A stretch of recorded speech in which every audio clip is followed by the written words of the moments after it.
Commando and love story வந்து என்னை பொறுத்த வரைக்கும் ஸ்டோரி செம்மையாக இருக்குது. ஸ்க்ரீன் ப்ளேவும் சூப்பராக இருக்குது. செகண்ட் ஹாஃப் ரொம்ப ரொம்ப விறுவிறுப்பாக போகுது. கண்டிப்பாக எல்லோரும் தேட்டரில் வந்து பார்க்கலாம். சூப்பராக இருக்குது. ஸ்டோரி வந்து கொஞ்சம் ஒரு ட்விஸ்ட் இருக்குது. நல்ல ட்விஸ்ட்டு, யாரும் எதிர்பார்க்காத ஒரு ட்விஸ்ட் இருக்குது. உண்மையாக நல்லா இருக்குது. எல்லாருமே வந்து தேட்டரில் வந்து பார்க்கலாம்.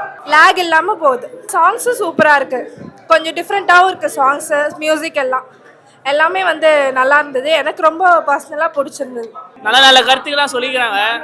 அதுவும் இல்லாமல் மிலிட்ரியில் ஒருத்தர் இறந்துட்டாங்கன்னா அவங்க வாரிசு எப்படி கொண்டு வரது அதை பற்றிலாம் நிறைய சொல்லியிருக்காங்க.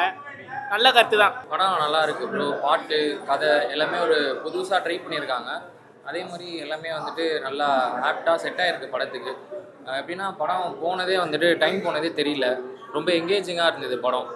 நல்லாயிருக்கு. எல்லோரும் கண்டிப்பாக வந்துட்டு பார்க்கலாம். படம் ஆக்டிங் வைஸ் எல்லாமே வந்துட்டு நல்லா நடிச்சிருக்காங்க. அதே மாதிரி ஹீரோவை நடிச்சிருக்கிறவரும் வந்துட்டு ரொம்ப அழகாக நடிச்சிருக்காரு.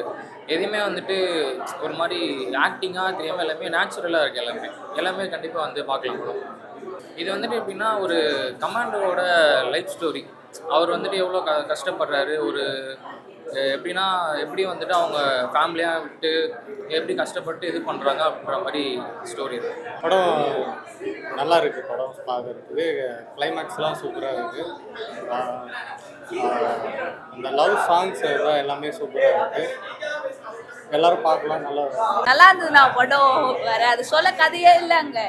சூப்பராக இருந்தது படம்னா. இதான் படம் பாருங்க எல்லாரும். கமாண்டோவில் லவ் ஸ்டோரி பார்த்தோம். உண்மையிலே எக்ஸ்ட்ரானரி மேக்கிங். கதைக்கரு வந்து ரொம்ப புதுசாக இருக்குது. இந்திய சினிமாவில் இது மாதிரி ஒரு கதைக்கரு இதுவரையிலும் வந்ததே இல்லை. அதே மாதிரி ஆக்டர்ஸ்லாம் ரொம்ப அழகாக பண்ணியிருக்காங்க. வீர அன்பரசும் அவரே ஹீரோவாக பண்ணி டைரக்ஷனும் பண்ணியிருக்காரு. திரைக்கதை ஃபென்டாஸ்டிக்காக வந்திருக்கு. ரொம்ப ஃபஸ்ட் ஹாஃபில் எவ்வளோ என்டர்டெய்னிங்காக போதோ கிளைமேக்ஸில் கண்டிப்பாக நீங்கள் கண்ணீர் விடாமல் வெளியே வரவே முடியாது. அருமையான ஸ்டோரி, அருமையான மேக்கிங். கண்டிப்பாக நல்லா இருக்குது. குடும்பத்தோடு வந்து பார்க்கலாம். படம் நல்லா இருந்தது ப்ரோ. வந்து எப்படின்னா எல்லா படத்துலேயும் வந்து படத்தில் தான் பாட்டு இருக்கும். ஆனால் இது வந்து பாட்டுலேயே படம் இருக்குது ப்ரோ. ஃபுல்லாக எது இருந்தாலும் எந்த சீன் இருந்தாலும் ஃபுல்லாக பாட்டாகவே பாட்டாங்க எல்லாத்தையும். நல்லா இருந்தது ப்ரோ. படம் எல்லாம் வந்து பார்க்கலாம். படத்தில் வந்து ஆர்மியை பற்றி சொல்லியிருக்காங்க. நல்லா கொண்டு வந்திருக்காங்க படத்தை. நல்லா இருக்குது ப்ரோ படம் ஓவராலாக. மூவி வந்துட்டு ஃபேமிலியோட வந்து நல்லபடியாக பாருங்கள். நல்லா இருந்துச்சு. ஃபர்ஸ்ட் மூவி மாதிரியே தெரில உங்களுக்கு. ஏன்னா கேஸ்டிங்லாம் அற்புதமாக பண்ணியிருந்தாங்க. ஸோ ஆக்டரும் ஆக்ட்ரஸ் இவங்க தான் புதுசாக இருந்தாங்க. தவிர்த்து கேஸ்டிங்லாம் பார்த்தீங்கன்னா எல்லாருமே உங்களுக்கு ஃபெமிலியரான ஃபேஸஸாக தான் இருக்கும். ஸோ மேண்டேட்ரி ஒன் டைம் இல்லை 2 times அது உங்களுக்கு எவ்வளோ கம்ஃபர்டபுளாக இந்த படம் அமைஞ்சிருக்குன்றதை பொறுத்து நீங்கள் ஃபேமிலியோடு வந்து டேம் ஷூராக பார்க்கலாம். நல்லா இருந்துச்சு படம். நல்லாவே சம்மந்தம் இருந்துச்சு. கமாண்டோ இன் லவ் ஸ்டோரி அப்படின்னு சொல்லியிருக்காங்க. ஸோ ஒரு கமாண்டோ அவரோட காதல் கதை, அவ்வளோதான். அது எவ்வளோ அருமையாக அமைஞ்சிருக்கு. அந்த பொண்ணு வந்துட்டு எவ்வளோ இன்வால்வ்டாக இருக்கா இந்த லவ். அதுக்கப்புறம் அவரும் எவ்வளோ இன்வால்வ்டாக இருந்தார் இந்த லவ்வில் அப்படின்ட்டு தான். இந்த ஆபாச காட்சி அந்த மாதிரிலாம் எதுவும் இல்லாமல் ரொம்ப டீசெண்டாக ஒரு லவ் எக்ஸ்பிளைன் பண்ணுற மாதிரி தான் இருந்துச்சு. ஸோ மேண்டேட்ரி வந்து பார்க்கலாம். சில்ட்ரன்ஸோடு வந்து பார்க்கலாம். ஏன்னா இந்த ஜென்ரேஷன் கிட்ஸுக்கு மேண்டேட்ரி தெரியணும் அப்படின்றது. படம் சூப்பராக இருக்குது. இதுக்கு முன்னாடி இந்த மாதிரி ஒரு கதை எடுத்ததே இல்லை. True love story.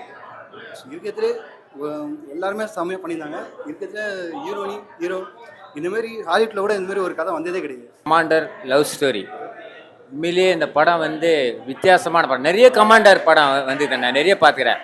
Arjun, action king Arjun, Sivakarthikeyan எல்லாரும் நடிச்சாங்க. இந்த படம் வந்து ரொம்ப வித்தியாசம்தான். ஆனால் அதுமாரி தியாகம் யாரும் பண்ண மாட்டாங்க. ஒன்று நாட்டுக்காக தியாகம் பண்ணுறதா நான் பார்த்துக்கிறேன் கமாண்டரில். தன் காதலி வந்து தன் கமாண்டருக்காக தியாகம் பண்ணுறதுனா அந்த படத்தை பார்த்தா தான் தெரியும். டெஸ்ட் பேபின்னு சொல்லுவாங்க. நான் சொல்கிறது புரியுதுங்களா? குழந்தை இல்லாமல் இப்போ வந்து நிறைய இயல்பாக நடக்குது. நான் பார்த்துருங்களா? இப்போ நயன்தாரெல்லாம் தத்து எடுத்து தான் குழந்தைலாம் பெற்றுருக்குறாங்க. ஓகேங்களா? தத்து எடுத்து தானே பெற்றுக்கிறாங்க. அதுமாரி அந்த கமாண்டர் ஒரு லவ் பண்ணி அந்த லவ்வை சொல்ல முடியாமல் இறந்துடுறாரு. அந்த இதில் இறந்துடுறாரு. தன் காதலிக்கு ஒரு லெட்டர் கொடுத்துட்டு அதை தான் சொல்கிறேன், புரியுதுங்களா?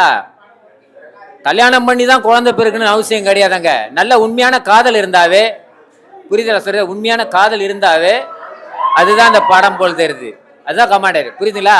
சில பேர் கல்யாணம் பண்ணி ராணுவ வீரர் குழந்தை பெற்றுக்குது. நிறைய படம் வந்துக்குது. ஏகப்பட்ட படம் வந்துக்குது. அர்ஜுன் படம் நிறைய இருக்குது, ஆக்ஷன் கிங்குது. ஆனால் அது இல்லாமல் ஒரு வித்தியாசமாக ஒரு முயற்சி பண்ணுறாரு டைரக்டரு. உண்மையிலே படம் வந்து அவுட் ஆஃப் சிட்டி, அதாவது லொக்கேஷன்லாம் சூப்பராக இருக்குது. அந்த காஷ்மீர் மாதிரிலாம் காட்டி பாடம்லாம் எடுத்துக்கிட்டு ரொம்ப ஆச்சரியமாக. இந்த படம் வந்து ஏதோ பெரிய பெரிய நட்சத்திரங்கள் நடிச்ச மாதிரி தான் இருக்குது. ஸ்க்ரீன் பிளே இல்லை. ஆனால் உண்மையிலே பெரிய பெரிய நட்சத்திரம் நடிச்சிருந்தா கூட அந்த அளவுக்கு இருக்காது, ஏன்னா நடிக்க மாட்டாங்க, அதுதான் உண்மை. ஆனால் இவர் தைரியமாக இறங்கி இந்த ஒரு கதையை எடுத்துன்னு வந்து சின்ன லவ் இல்லாமல் கமாண்டர்னு ஒரு லவ்வை ஆரம்பிச்சுக்கிறேன்னா பெரிய விஷயம்தான். படம் உண்மையிலே படத்தை பார்த்தா தான் தெரியும். ஏன்னா நான் அந்த படத்துக்கு பில்டப் போடுறலாம் நான் வரலைங்க.